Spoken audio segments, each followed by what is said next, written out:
Hello everyone, welcome to our channel Tanya to Guide. So ESET counselling కి attend అయ్యే students అందరికీ కూడా ఈ వీడియో చాలా ఇంపార్టెంట్. వీడియో ఎక్కడ కూడా స్కిప్ చేయకుండా చూసేయండి. సో నార్మల్గా మీరు ఎగ్జామినేషన్ రాశారు, మీ అందరి ర్యాంక్ కార్డ్స్ అయితే డౌన్లోడ్ చేసుకున్నారు కదా.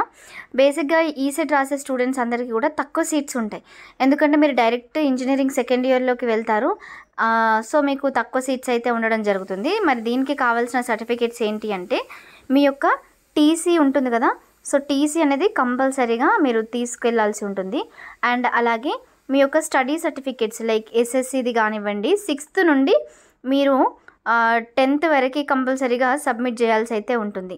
నెక్స్ట్ మీ యొక్క డిప్లొమా సర్టిఫికేట్స్ ఏవైతే ఉంటాయో ఇవి కంపల్సరీగా సబ్మిట్ అయితే చేయాలి. లైక్ మీ యొక్క సెమిస్టర్ వైజ్ మార్క్స్ షీట్స్ ఉంటాయి కదా, సో అవి కంపల్సరీగా తీసుకొని వెళ్ళండి, ఒరిజినల్స్ అండ్ అలాగే జిరాక్స్లు తీసుకొని పెట్టుకోండి. నెక్స్ట్ ఏంటంటే క్యాస్ట్ సర్టిఫికేట్ కూడా కంపల్సరీగా ఉండాలి. అండ్ ఆ తర్వాత మనకి ఇన్కమ్ సర్టిఫికేట్ కూడా ఉండాలి. ఇన్కమ్ సర్టిఫికేట్ వల్ల యూజ్ ఏంటి అంటే మీకు గవర్నమెంట్ తరపు నుంచి రియంబర్స్మెంట్ ఉంటుంది కదా, సో ఆ రియంబర్స్మెంట్ అనేది రావడం కోసం ఈ ఇన్కమ్ సర్టిఫికేట్ అనేది హెల్ప్ అవుతుంది. సో అందుకోసమని ఇన్కమ్ సర్టిఫికేట్ కావాలి.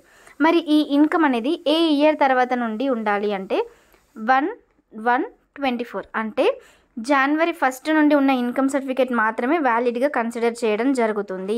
మేము రీసెంట్గా తీసుకున్నామంటే జనవరి తర్వాత మీరు ఎప్పుడు తీసుకున్నా కూడా అది వ్యాలిడ్ కిందనే కన్సిడర్ అవుతుంది, కాబట్టి కంపల్సరీగా సబ్మిట్ చేయాల్సి ఉంటుంది. అదేంటి, ఒకవేళ నేను ఇన్కమ్ సర్టిఫికేట్ సబ్మిట్ చేయను ఏమవుతుంది అనుకున్నారనుకోండి, రియంబర్స్మెంట్ రాదు. 45,000 ఫీ స్ట్రక్చర్ ఉంటే 45,000 మీరే పే చేయాలి. అదే ఇన్కమ్ సర్టిఫికేట్ ఉంటే మీ తరపు నుండి గవర్నమెంట్ అట్లీస్ట్ 35,000 వరకు పే చేస్తే మిగిలిన 10,000 మాత్రమే మీరు పే చేసుకోవాల్సి ఉంటుంది.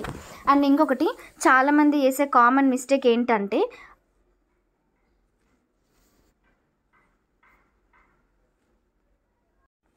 నార్మల్గా ఇన్కమ్ సర్టిఫికేట్ సబ్మిట్ చేసేటప్పుడు మీకు ఒక షీట్ లాంటిది ఇస్తారు. మీరు ఏ సర్టిఫికేట్స్ అయితే సబ్మిట్ చేశారో వాటికి చెక్ బాక్స్లో టిక్ మార్క్ కొడతారు.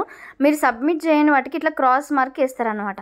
పొరపాటున మీరు ఇన్కమ్ సర్టిఫికేట్ సబ్మిట్ చేయలేదు, మీకు ఇలా క్రాస్ మార్క్ పడిపోతే మీ యొక్క పేరెంట్స్ ఎంప్లాయీస్ కింద కన్సిడర్ చేసుకొని మీకు ఇన్కమ్ సర్టిఫికేట్ లేదు అనుకొని రియంబర్స్మెంట్ స్టాప్ చేస్తారు. అదంతా ఎందుకు? సో ఫస్టే ఇన్కమ్ సర్టిఫికేట్ సబ్మిట్ చేసేసుకుంటే ఒక గోల్ వదులుతుంది. ఈ స్కాలర్షిప్స్కి సంబంధించిన అప్డేట్స్ ఇవన్నీ రెగ్యులర్గా మనం అప్లికేషన్స్ చేసుకోవాలి, కాబట్టి డెఫినెట్గా income certificate plays a very key role. మనకి ఫినాన్షియల్గా మనం కాలేజ్ అమౌంట్ ఫీ పే చేసుకోలేని టైంలో ఇది చాలా బాగా హెల్ప్ అయితే అవుతుంది. నెక్స్ట్ స్టడీ సర్టిఫికేట్స్ అని చెప్పాను కదా. ఇక నెక్స్ట్ డిప్లొమాలో బ్యాక్లాగ్స్ ఉన్న స్టూడెంట్స్ అందరికీ కన్ఫర్మ్గా ఇంటరిమ్ సర్టిఫికేట్స్ సబ్మిట్ చేయాల్సి ఉంటుంది. ఈ ఇంటరిమ్ సర్టిఫికేట్ ఏంటి అంటే మీకు బ్యాక్లాగ్స్ ఏవైతే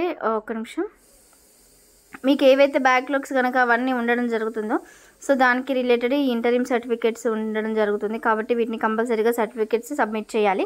నాకు బ్యాక్లాగ్స్ లేవు, నేను సబ్మిట్ చేయాలంటే బ్యాక్లాగ్స్ లేని వాళ్ళకైతే అవసరం లేదు, కానీ బ్యాక్లాగ్స్ ఉన్న వాళ్ళైతే కంపల్సరీగా సబ్మిట్ చేయాలి అన్ని study certificates. And most important thing me ECET యొక్క ర్యాంక్ కార్డు అండ్ అలాగే ఈసెట్కి సంబంధించిన హాల్ టికెట్ కూడా సబ్మిట్ చేయాల్సి ఉంటుంది.